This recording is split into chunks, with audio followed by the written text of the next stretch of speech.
뵙게 돼서 반갑습니다. 아마 이제 경기 창작문화센터에서 우리 최진 선생님께서 저희를 부르신 이유가 저희가 그동안 그 고등과학원의 한 프로그램을 몇 년 동안 진행을 했거든요.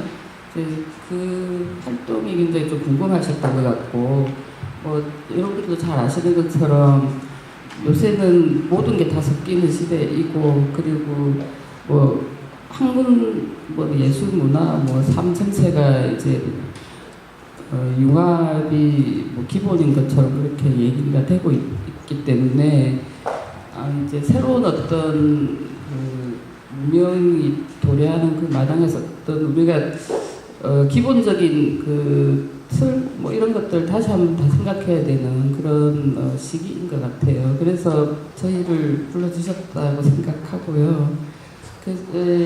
이제 원래는 한 사람이 하기로 했었는데 저희는 좀 1인성보다는 같이 하는 거를 좀 재밌게 그동안 또 했기 때문에, 그리고 한 사람이 어떤 프로젝트를 수행하는 거하고 여러 사람이 장기간 좀 부드럽고 유연한 분위기에서 어떤 일을 할 때 서로가 이렇게 하는 것들이 겹치면서도 좀 다른 게 있거든요. 그래서 저는 이제 초학제 그 프로그램 들어가서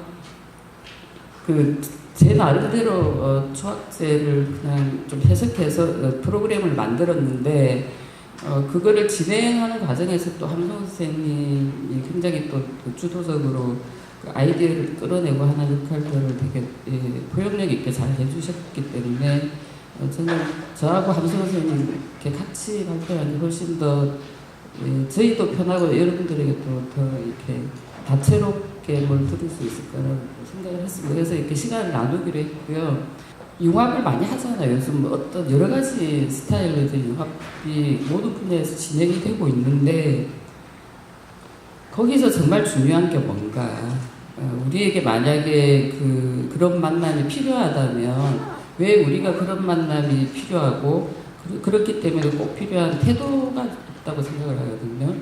그래서 저는 그 태도가 없으면 그 말은 융합이고 그거를 한다고 하고 이렇게 막 섞고 사건을 만든다고 해도 그게 진정한 우리에게 어떤 긍정적인 대안을 줄 수 있는 그런 융합이 될 수 있을까 이런 생각을 좀 하게 됐습니다. 그러니까 오랫동안 그 프로그램을 진행을 하면서, 그래서 제가 제목을 이렇게 느리게 느슨하게라고 정했고요. 일단 우리말이 가지고 있는 이 느느로 이어지는 어감도 굉장히 좋고, 이런 태도가 우리에게 정말 진정한 변화를 가능하게 한다, 진정한 만남을 가능하게 할 수 있다, 그런 그 가능성을 제가 또 이 초학제에서 인디트랜스와 연결합 도시를 하면서 좀 느꼈기 때문에 그런 느낌을 이렇게 전달해드리는 걸로 저는 하고, 그 나머지 조금 더 구체적인 또 이야기들을 함성 선생님 받아서 하는 걸로 하겠습니다. 그래서 좀 가장 기본적인 문제의식이 저는 그러니까 서유럽이랑 선진적으로 말고 동아시아 쪽에서, 특히 한국에서 근대성이라는 거가 지금 어떻게 수용되고 어떤 현상들을 일으키고 있는가, 이 문제와 이제 이 초학제라는 것 안에서 우리가 했던 연결합 도시라는 프로젝트의 관계에 대해서 좀 말씀을 드리고 싶거든요. 그래서 여러분들도 아마 다 이제 예술 쪽에 관심이 많으시고 공부를 많이 하시는 분들이기 때문에 우리가 소유럽 백인들의 문화와 동일하지 않다는 건 아실 거라고 생각하거든요. 근데 이제 근대 문명이 전 세계를 지배하게 되면서 마치 그게 굉장히 보편적이고 원래부터 그랬던 것처럼 우리가 그렇게 생각하게 되었다는 거거든요. 근데 과연 그런 것인가를 이제 생각해 볼 수 있겠죠. 그래서 사실 융합이나 초학제 연구 이런 것도 그 말 자체도 이미 그 서유럽에서 만들어낸 거거든요. 그러니까 거기서 그 사람들이 근데 굉장히 그 분과적이고 이분법적인 그런 그 나눔의 질서 안에서 그 끌어온 문명이 결국 초래한 위기들 거기서 부닥치는 공경 이런 거를 해결하려고 하다 보니까 그동안 막 나누었던 거를 다시 합치자 뭐 이런 이제 자기들 나름대로의 궁여지책이라고 저는 보이고요. 근데 그게 그러면 우리하고 어떤 관계가 있는가 뭐 이제 그런 거를 저희는 이제 그 부분을 생각을 좀 많이 했었어요. 우리에게도 그게 그러면 그 역사적으로 타당한 방법일 수 있는가 그런 생각을 했고요. 그러면서 우리가 잊고 있는 근대 이전의 삶이 있거든요. 그때도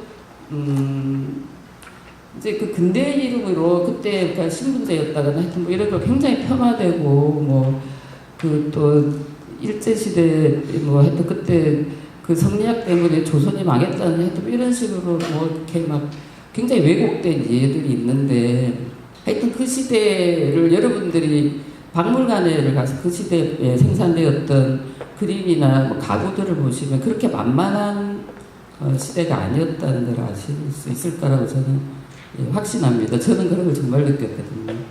그래서 굉장히 나름대로의 경고성을 가지고 있었던 수준이 있고 그런 문명이었다고 저는 봅니다. 그 시대가. 그래서 그때 그러면 사람들이 뭘 했는가, 그 사람들은 어떻게 살고 싶어 했는가, 그거를 우리가 좀 알 필요가 있다는 생각을 해요. 그러니까 그걸 그대로 답습할 수 있을 정도로 환경이 그대로 남아있는 건 아니지만 너무나 완전히 달라진 환경이기는 하지만 우리가 어떤 만남에 대해서 생각할 때 서양 친구들처럼 나누어진 걸 결합시키는 그 정도로 우리가 생각한다는 건 좀 저는 좀 아니라고 보거든요. 그래서 저뿐만 아니라 뭐 함성호 선생이나 저희 연결합 조직팀은 그 부분에 대해서 굉장히 좀 그 진지하고 좀 뜨겁다고 해야 되나 절실한 그런 문제의식을 가지고 있습니다. 그래서 그 부분을 계속 논의하고 있는데 그런 맥락에서 좀 말씀을 드리려고 합니다. 그래서 좀 전에 제가 말씀드린 것처럼 그 서양 근대가 만들어낸 분할과 분리의 문제 그게 초래한 위기의 시작으로 가서 근대를 표상하는 아주 대표적인 이미지가 이 그림이라고 생각을 하거든요. 이 판화, 지로가 이제 판화인데 여기에 근대의 모든 것이 압축되어 있다. 저는 그런 생각을 합니다. 그러니까 뭐 쓰면 생명권이 될 거가 여기에 그냥 딱 이 한 장의 이미지로 압축되어 있는데 보시면 바로 느끼실 수 있겠지만 여기 칸막이가 있고 아주 그 수학적인 질서를 가진 그런 격자의 칸막이가 있고 그리고 이쪽과 이쪽이 분리되어 있습니다. 그리고 이 사람을 이 매체를 통해서 그리고 있거든요. 아주 정확하게 그리려고 노력하고 있고 그리고 이 사람은 주체, 시각 주체이고 여기는 시각의 대상이죠. 관찰의 대상. 이 둘 사이의 관계는 그야말로 시각적 제열의 관계, 그 이상이 될 수가 없는 거거든요. 그리고 우리는 이 두 자리에 이렇게 딱 나누어진 이 두 자리에 많은 것을 대입해서 이해해 볼 수 있거든요. 뭐 권력자, 피권력자, 혹은 뭐 지식인과 지식인이 아닌 사람들 그런 근대적 이분법이 계속 이 모드로 작동을 하고 있었다는 겁니다. 그리고 그 중간을 매개하는 가장 중요한 그 관계가 시각적이고 수학적 관계라는 거죠. 그래서 우리가 지금 사실 살고 있는 상당히 많은 부분인데 여기에 물들어 있는데 오염되어 있는데 사실 이 친구들이 얘기하는 그 초학제라거나 뭐 융합이라는 거 이거를 어떻게 좀 해보자는 거거든요. 이거를 바꿔보자는 시도인데 우리에게는 그러면 어떤 것이 해야 하는가 이런 이야기를 좀 해볼 수 있겠죠. 근데 이게 쉽게 없어지지 않거든요. 여전히 지금도 뭐 융합을 얘기하고 그렇지만 그 어떤 시각적 관찰이라는 걸 절대 포기하지 않아요, 그 사람들은. 그게 이렇게 이제 그 굉장히 오랜 문명이 생산하는 어떤 결과는 그 문명을 결정적으로 배반하기란 되게 쉽지 않다는 거죠. 그러려면 이제 아주 또 새로운 긴 시간이 필요할 건데, 우리는 하여튼 그 이미 우리에게는 굉장히 긴 그 시간 동안 형성되어 온 이것과 다른 이것에 대안이 될 수 있는 그런 문명적 태도가 있었기 때문에 저는 우리는 좀 새로운 게 가능할 거다 이런 생각이 듭니다. 그래서 잘 많이 보셔서 잘 아실 거라고 생각하는데, 아까 그 그림과 굉장히 다른 그 그림인 거죠. 아까 그 그림이 보여주는 그 관찰 주체와 대상의 정확한 분리, 그 사이를 매개하는 시각적, 수학적 그 관계와 다르게 여기서는 다른 관계가 이렇게 있어요. 근데 이 어떤 이상한 걸 느껴보신 게 없는지, 뭐 고개를 끄덕끄덕 하시는 분 있는 걸 봐서 아마 이미 아신 것 같은데, 여기는 시각적으로 그려진 게 아니거든요, 이 그림은. 보는 자의 관찰 주체의 시각적 어떤 입장을 고려해서 그려진 그림이 아니라는 거죠. 아까 그런 그 뒤로 파나가 보여주는 그런 태도가 굉장히 다른 거고요. 이걸 우리는 이제 어떻게 얘기했냐면, 뭐 민화 이렇게 얘기하고, 그러면서 굉장히 비과학적이고 그림 같지 않은 그림, 이렇게 한동안 생각을 많이 했었는데요. 저는 이 그림이 굉장히 중요한 어떤 관계성을 우리에게 남겨주고 있다고 생각을 합니다. 우리가 원근법적 그 구도에서 보면 여기 이 앞에 그린 사람이 있었을 거 아니에요, 그죠? 그래서 이 사람을 대상으로서 그렸기 때문에 그 그리는 사람의 입장에서 이게 이렇게 크게 그려지고 이렇게 멀리 이렇게 그려져야 맞겠죠. 그게 이제 그 원근법적 그 관계성일 텐데, 서양의 근대를 가능하게 한 관계성이 그거거든요. 근데 여기서는 그게 완전 뒤집어져 있죠. 그래서 이제 뭐 역원근법 이런 이야기도 하는데, 그것도 그 명칭 자체도 저는 굉장히 서양 중심적이라고 생각을 하는 거죠. 근데 여기서는 이 사람은 그러니까 이 그림을 그린 사람, 이 사람을 보는 게 아닌 거라고 저는 생각하거든요. 이 안에 들어가서 이 사람과 같이 사는 거라고 저는 생각을 하는 거죠. 뭐 이 사람이 되었다, 뭐 빙의했다까지 이 표현은 좀 그렇지만, 일단 이 사람은 여기에 이 사람과 같이 살고 있는 거예요. 그래서 이런 생각을 제가 좀 하게 됐거든요.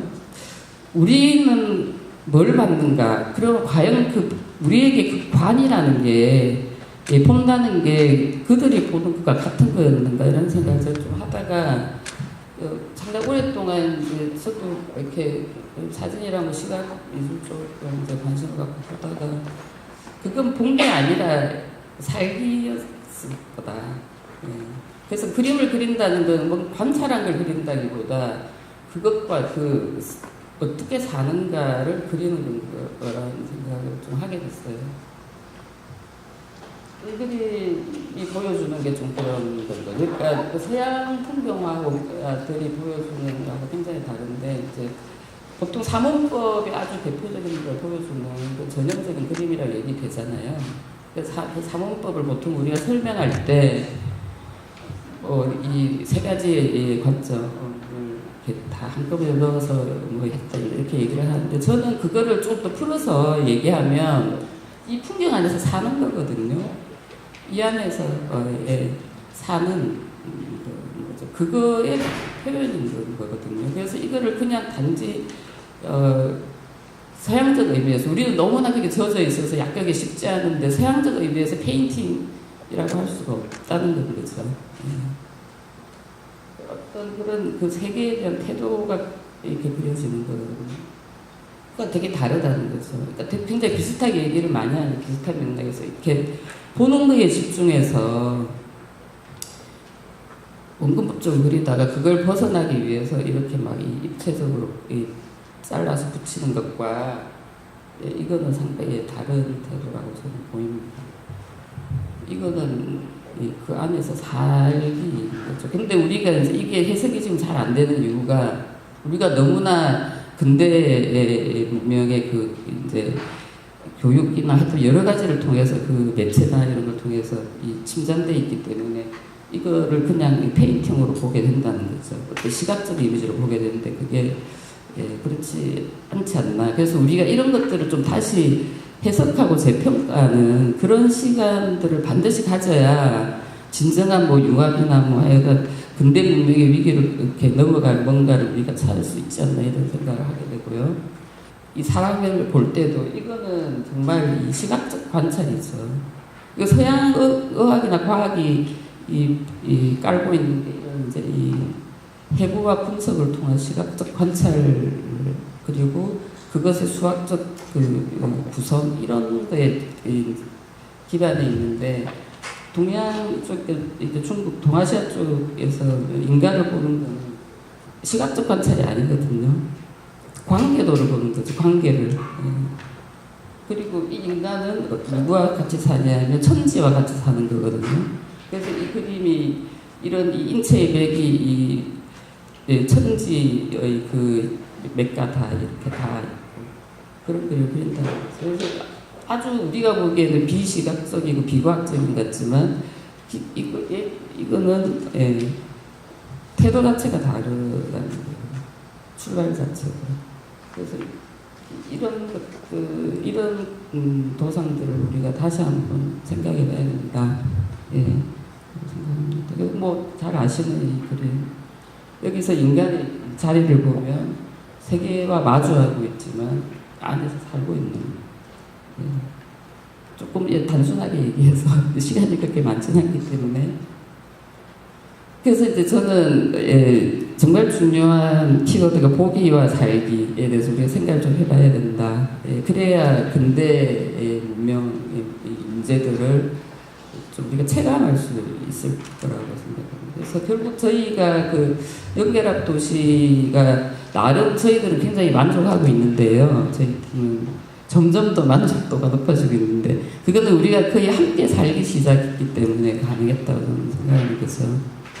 그러니까 상대를 대상화해서 시각적 관찰을 하고 막 어떤 목적을 정해서 막 끌고 가고 이런 거를 처음에는 좀 그런 문제들이 있었어요. 근데 그거를 이제 굉장히 서로 인내를 가지면서 극복해 나가고 특히 우리가 이 서양의 근대성과 우리의 근대적 상황 뭐 이런 거에 대해서 이제 굉장히 공부를 하면서 스스로 어떤 그런 문제들을 돌파하게 되는 그런 경험을 하게 된 거죠.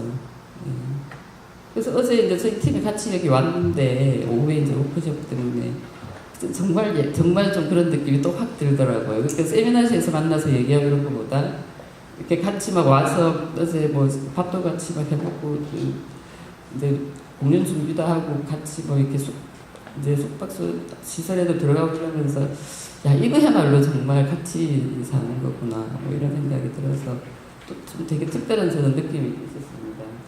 정말 중요한 게 이제 보기와 살기라는 쉬운 우리말로 얘기되는 거에 내부에 들어있는 게 분할과 내적 연관인 거죠. 그러니까 뭐 근대 문명이 만들어낸 가장 결정적 태도는 나누기거든요. 잘라서 나누는 거. 그리고 그 둘은 그렇게 온전하게 만나기 어렵고 항상 매개되어야 하는데 그것을 매개하는 게 시각적 수학적 관계성이라는 거죠. 근데 보기에는 다 잘라져 있고 다 나누어져 있는 것 같지만 그 안에 우리가 함께 살기 때문에 있는 이미 그 내적 연관이라는 게 있다는 거죠. 그거를 우리가 뭐라고 해야 될까? 다시 가져오지 않으면 우리가 그것을 다시 우리 몸으로 갖고 오지 않으면 저는 진정한 융합과 초학제 연구 뭐 그런 거는 사실은 그거는 허구일 가능성이 많다 이렇게 생각합니다. 그래서 6, 7세기 명말청초 이 화가인데 이 그림에서 그런 게 잘 보여서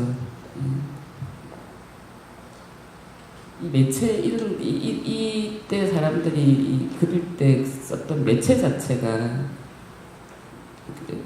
그 아주 번짐 가슴이라는 그런 어떤 함께 살 수밖에 없는 그런 그 느낌을 잘 살려내는 그런 매체를 썼고, 여기에는 어떤 그 시각적 명료성이라든가 이 관찰자의 대상에 대한 관찰의 어떤 그 의미 뭐 이런 거가 그렇게 보이지 않죠. 그래서 이런 그림들이 아까 그 산수화나 이런 그림과 같은 맥락에서는 있다고 생각을 하고, 좀 굉장히 이제 이 팔대산인의 그림 같은 경우는 좀 강렬하게 표현이 되어 있지만, 굉장히 이제 다르게 대조적인 그 입장을 볼 수 있습니다.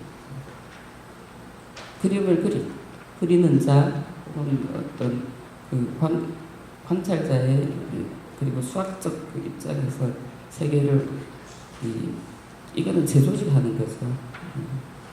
같이 사는 것과 다르고, 여기에 쓰인 매체들이나 이런 것들이 모두 제리코의 그림인데요. 이제 이런 식의 정말 그 분할과 관찰을 제대로 가능하게 하는 매체를 만들어냅니다, 사람들이. 그래서 이전에 그 말이 달리는 모습과 이 사진이라는 매체를 통해서 그 분할된 말의 그 동작 이미지들을 만들어내고, 이게 사실인 것으로 사람들은 이제 승인을 하는 거거든요. 이제 그러면서 사실과 과학, 진리 뭐 이런 것들이 다 여기 이 사진이라는 매체를 베이스로 다 만들어지게 되는데, 이 사진이라는 매체 자체가 그 아까 뒤의 판에서 보였던 시각적이고 수학적 관계성을 가장 잘 드러내는 매체인 거죠. 그래서 우리는 사진 없는 세상 상상하기 어려워져 있잖아요, 사실은. 그리고 뭐 화가들도 요즘은 사진 보고 그림을 그린다거나, 혹은 뭐 하루에 핸드폰으로 사진을 안 찍고 하나라도 안 찍으면은 막 뭔가 제대로 못 산 같은 느낌이 드는 이런 것들이 우리가 얼마나 이 근대에 강력하게 영향을 받고 있는가를 알 수 있죠. 그래서 이런 그 분리에 근거한 이 사람들의 그 문명에 의해서 제가 쭉 이제 고민을 하면서 저는 딱 이렇게 좀 정리를 했거든요. 이거는 최근에 더 정리를 했는데, 그러니까 그 사람들이 얘기하는 자연, 세계, 인간 뭐 그런 것과 우리가 쓰는 말이 같은 것 같지만, 왜냐하면 근대에 그게 일본어에서 번역이 되면서 그러니까 아주 다르다는 거예요. 그래서 그게 뭔가를 생각해 보면, 사실은 아무리 잘라도 잘라질 수 없는 것이라고 우리는 생각하는데, 이 동아시아 문학에서는 그걸 분할해서 기계적이고 수학적 관계성 이런 걸 다시 붙입니다. 그러니까 초학적인 융합도 거의 그런 경우가 많다는 거죠. 그리고 거기서 일어나는 운동, 속도 이런 걸 생명과 자연 개념에 다시 또 연결시키는 거죠. 그렇게 해서 요즘 만들어지는 게 뭐 이제 4차 산업혁명의 여러 가지 그 현상들인 거죠. 근데 이런 이 흐름들이 정말 문제는 자본주의하고 강력하게 결합되어 있다는 거예요. 그러니까 뭐 예술, 과학, 학문 그 모든 게 기본적으로 이윤의 생산과 상품과 소비 관계로 만들어버린, 그거 딱 강력하게 결합되어 있기 때문에 이제 그래서 지금 사실 문명의 위기가 생겼다고 보는 거거든요. 이 근대의 학문 체계, 지식 생산의 체계가 그거를 그 뒤로의 그 그림처럼 주체와 대상, 우열로 나누면서 아주 이쪽은 순수한 것이고 이쪽은 불순한 것이고, 그래서 이 순수한 쪽은 특권을 가지고 이쪽은 무시되거나 정화되어 있는 대상으로 만들고, 그런 과정을 통해서 이 비대칭적으로 나누어져 있다는 거죠. 그런데 그런 게 이론적인 차원에서 그렇게 이루어지는 것이고, 실제로는 계속 이상한 것들을 만들어냈다는 겁니다. 근데 그거에 아무도 신경을 안 쓴 거죠, 그 지식인들이. 그래서 일어난 문제가 지금 문명의 위기다. 예를 들면 뭐 미세먼지, 지구온난화 해도 이 모든 게 사실 하이브리드인 거거든요. 이런 이 분할 때문에 우리가 거기에 몰두해 있는 동안 세계는 계속 이걸 만들어내고 있다가 지금 우리를 덮치는 건 거죠. 재난의 모습으로. 조금만 간단히 말씀드리니까, 기존에 그 나누어져 있던 분과들이 거기서 이렇게 나와서 만나는 것, 그거를 이 사람들이 이제 찾고 있는 거죠. 넘겨주세요. 우리 이제 이 김두철 선생님이 거기 초학제를 만드신 분인데 이분이 말씀하시는 것 중에 가장 중요한 게 이질적 집단 사이의 교류가 중요하고요. 이 약한 연결고리라는 말이 되게 좋은 것 같아요. 좀 희미하고 이 느슨한 관계를 계속 만들어가는 거. 여기까지 저희가 처음에 이 팀을 이제 운영할 때 했던 걸 조금 말씀드리면 좀 상당히 복잡한 과정이 있었어요. 그러니까 일단 그 사람들을 알아야 되기 때문에 그 사람들을 알기 위해서 뭐 설문도 하고 만나기도 하고 이제 그 과정을 거쳐서 이 팀을 짜고 계속 특별한 그 목적을 만들지 않고 계속 만나는 시간을 가졌어요. 그러면 그 모든 이야기를 하게 되거든요. 이런저런 이야기를. 그리고 나중에 어떤 문제를 하나 만들어내서 이게 되게 중요한데 어떤 문제를 받아가지고 과제를 부여받아서 그걸 해결하는 방식이 아니라 문제 자체를 같이 만들어내는 거죠. 그러니까 그게 제가 보기에 이제 굉장히 예술적인 과정이잖아요. 그러니까 예술가들이 작업을 할 때 어떤 모티브를 잡는다는 게 문제를 만들어내는 거거든요. 근데 그런 어떤 예술적 이 과정이 굉장히 중요하다고 저는 생각이 듭니다. 아니면 뭐 주어진 과제 뭐 해결하는 거야 뭐 기본 뭐 연구자들이나 뭐 기업이나 이런 데 연구하는 사람이 다 할 수 있는 일이죠. 그러면 어떻게 되냐면 결국 어떤 그 틀 안에서 문제가 나오면 그 문제를 해결하는 방식도 결국 그 틀 안으로 편입되기가 굉장히 쉽거든요. 그렇기 때문에 우리가 그 근대의 틀에서 좀 나오는 어떤 거를 모색한다면 문제 자체를 새롭게 다시 설정을 할 필요가 있다는 생각을 합니다. 그래서 이런 과정을 거쳐서 저희가 거의 5년 정도를 만났습니다. 근데 그런 그 관계 맺기라는 거는 제 생각에는 이렇게 각자가 있으면서 굉장히 느슨하게 연결돼서 서로를 이렇게 비추는 그런 여기는 좀 너무 시각적으로 표현되어 있는 게 좀 불만인데요. 하여간 그런 관계였다는 것이죠. 그래서 조금 구체적인 거를 간단하게 소개를 좀 드리겠습니다. 2013년에 시작해서 이제 그 과학자 예술가 여러 분야의 이제 학자들이 만났어요. 만나서 계속 이제 이야기를 하는 그룹을 만들어서 이게 이제 첫날의 그 모임이었고요. 이야기들을 예를 들어 어떤 식으로 했냐면 이 두 사람이 만나는 거죠. 이 한 사람하고 과학자 그 사람이 접니다만 만나서 얘기를 계속 하는 거죠. 그러니까 서로에 대해서 계속 질문하는 거죠. 그러니까 서로가 너무 모르기 때문에 너무 과학하고 예술이 지금은 좀 가까워지려고 하지만 저게 간단하지는 않거든요. 그리고 특히 인문 예술가 과학자의 거리는 정말 멉니다. 거의 원수만큼 멀다고 할 수 있는데 그래서 전혀 알지도 못하면서 싫어하는 게 있잖아요. 그런 관계하고 되게 비슷해요. 그래갖고 만나서 이제 막 물어보고요. 궁금한 거 서로 얘기해주고 그런 시간을 계속 가진 다음에 그럼 우리가 근데 이제 발표를 하라고 시간은 정하거든요. 그러면 그때 발표를 뭘 할까? 어떤 문제를 던지면서 발표를 할까? 이제 이런 걸 의논을 해서 이 주제를 정합니다. 그래서 이제 발표를 하고 토론을 하고 이런 과정을 거쳤고요. 그렇게 해서 쭉 이런 주제들로 1년 동안 발표를 했었어요. 근데 이 과정이 굉장히 처음에 판을 이렇게 분위기를 만들기 굉장히 좀 중요한 과정이었고요.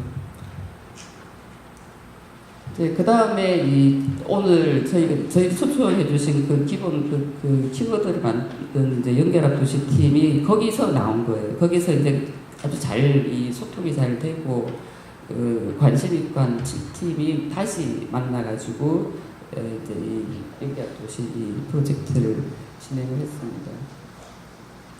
뭐 하여튼 엄청나게 얘기를 많이 했어요. 굉장히 긴 시간. 일단 한 번 만나면 한 4-5시간 뭐 저녁 먹고 그 이후까지 얘기하고 근데 막 이제 저한테 그걸 물어보더라고요. 계시는 분 중에 혹시 우리 언제까지 성과를 내야 되냐 혹시 주제를 정해가지고 얘기해야 되는 거 아니냐 너무 우리가 너무 수다를 떨고 있는 게 아니냐, 약간 불안해서 계속 저한테 물어보는데 제가 그냥 하고 싶은 이야기 일단 다 하자. 그게 좀 필요한 것 같다. 예. 그런 제가 첫 프로젝트를 하면서 좀 그게 너무 그 발표 시간을 정하고 이러니까 그게 또 왜 이 속도 때문에 문제가 생기더라고요. 느슨하고 느리게 만나지지가 않고 계속 뭔가 이 일을 해결하는 방식으로 막 가버리게 되어서 이제 천천히 이야기하는 시간을 가졌는데 그게 굉장히 좋았어요. 그래서 정말 좀 서로를 깊이 느끼게 되고 그때부터 약간 이 같이 사는 이런 거가 가능해지게 된 게 그 과정이 있었다는 거죠. 그래서 이제 팀을 나누어서 하여튼 긴 시간 동안을 이야기를 하고 이제 재밌는 거는 뭐 설계도라고 우리는 시각적으로 그리는 그 그림을 얘기할 텐데 꼭 그렇게 할 필요가 있는가? 시나 소설이나 음악이 얼마든지 우리가 공간을 만드는 설계도가 될 수 있다. 이런 이제 그 생각을 할 수 있는 게 이제 그 예술가들의 힘이죠. 예. 특히 그 시인의 힘이 굉장히 크다는 생각을 했고요.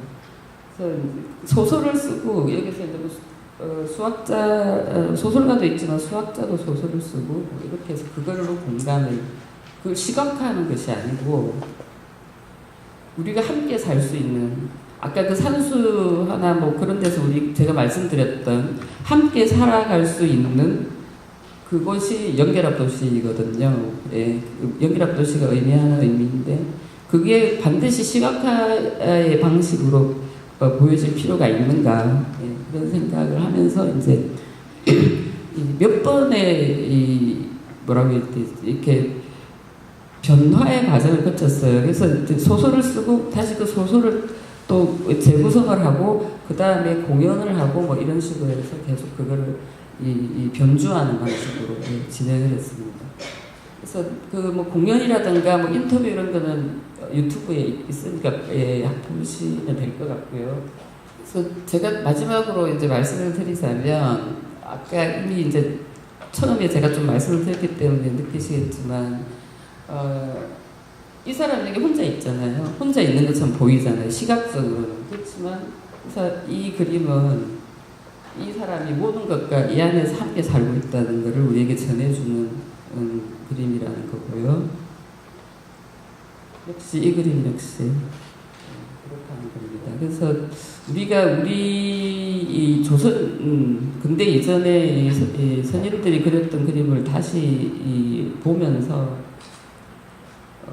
우리의 지금 근대의 상황에 대해서 생각해보고 그리고 저희 연결합 도시의 작업에 대해서도 그 맥락에서 이해를 해주셨으면 좋겠다 이런 말씀 드립니다. 어떻게 그냥 이 정도로 저는 얘기를 끝내겠습니다. 예, 그래서 궁금하신 게 좀 있으실 것 같거든요. 그래서 질문을 그냥 제가 좀 받도록 하겠습니다. 예, 마이크 있어요.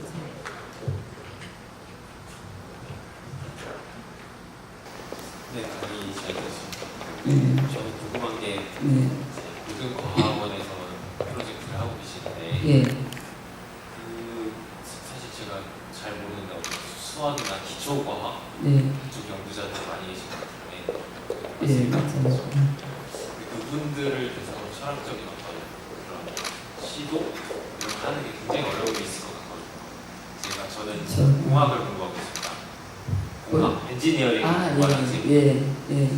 그분들이 어떤지 좀 어떤 어려움이 있는지 정말 좀 상상이 안 가서 물리학자 선생님들이 그런 걸 얘기한다는 게 어떤지 자세히 그러니까 처음에 들어가서 사실 거기가 되게 좀 순도 높은 기관이에요.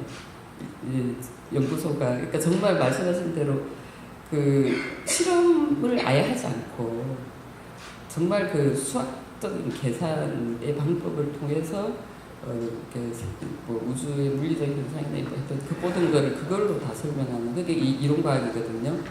이제 그거를 하시는 분이시고 당연히 그런 방법으로 계속 자기를 훈련하고 세상을 이렇게 보고 문제를 풀고 이런 거가 있고 그렇기 때문에 그게 쉽지 않죠. 근데 이제 그분들이 또 그 중에 어떤 분들은 그렇게 살아왔기 때문에 예술이나 인문이나 이런 되게 이제 넓고 좀 자유롭다고 해야 되나? 감각적으로 자유로운 그런 거에 대한 열망이 굉장히 있는 분이 계세요. 예. 그거를 근데 되게 억누르고 괜찮은 과학자가 되려면 엄청나게 훈련해야 되거든요. 그렇게 계속 자기를 트레이닝하는 아주 정말 근대적인 그 훈련의 과정을 거치면서 계속 눌러왔던 어떤 거 그런 거를 이제 초학제를 만들면서 아까 그 김수 선생님이 초학제를 만드시면서 이제 그 관심들을 보이시는 선생님들이 계셨죠.